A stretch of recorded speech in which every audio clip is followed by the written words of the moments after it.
Gonna look at some graphing with Desmos. I'm just gonna start with y equals sine x. And so I'm gonna go to desmos.com and say start graphing.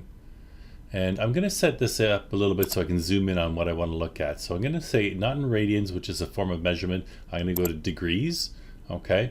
In radians we can use another course, but not this one. X, I'm gonna just say we're gonna go from 0 to 360 degrees. We'll just kind of zoom in on that part of the graph, okay? And I'm going to say my y is going to go from negative 1.5 up to 1.5. Okay, so we can see this. And in my x-axis, I'm going to stay set 30 because those are more interesting. 30, 60, 90, 120. Those numbers are a little more interesting when we look at this. So I'm going to start, give this thing a title. Oops, before I give it a title, I forgot to sign in. So I'm going to sign in, and I'm going to sign in with my Google account. And it authenticates because I'm already logged into Google Chrome with that. And I'm going to give myself a title. I'm going to call it MAP4C U6A5 content example. And I'm going to share this with you in a minute as well. So I'm going to start with a table. And in my table, I'm going to say, well, X is going to start with 0. And the Y's, I can actually put a formula up here. And I'm going to say it's equal to sine of bracket little x and then the number 1. If you put capital X, it's not going to recognize it, but because this was little x, we use capital X. And so it's dotted this first little dot here. When x is 0, y is 0. Okay. So let's try another one. What if I said x was 30? It's plotted my next thing. It says when x is 30, y is 5. Okay.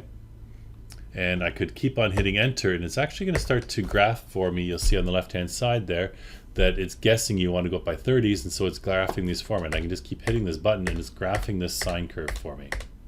I'm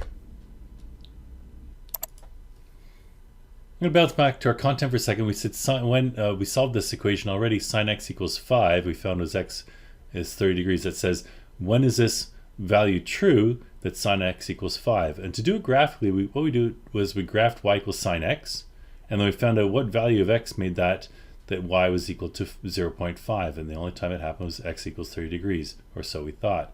When we go here, we actually see y equals 0.5 here, and it happens over here again. We actually have two different answers, but our calculator only ever gives us one answer, and that's what we're going to be developing in the next lesson. Is about there's multiple answers. In fact, there's going to be another answer if we kept going, and there could be answers before, so there'd be multiple answers. Let's go ahead and graph y equals sine x as well. Y equals sine x, and you'll see that that red line goes beautifully through this graph.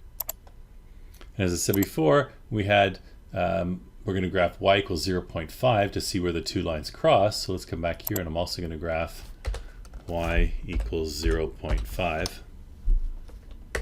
And we can see this green line. We can see, as again, we already knew that the answer 30 we got in our calculator, but this answer over here is going to be harder to get. And we're going to get back to how we got that, but we're just going to work on graphing for a minute. And I'm going to share this graph, just like you did sharing in Google Docs. We can share this graph, and it's going to give me a link to copy. I'm going to click on copy. And I'll paste that link into my document here for you to be able to open up, and then we'll look at that video.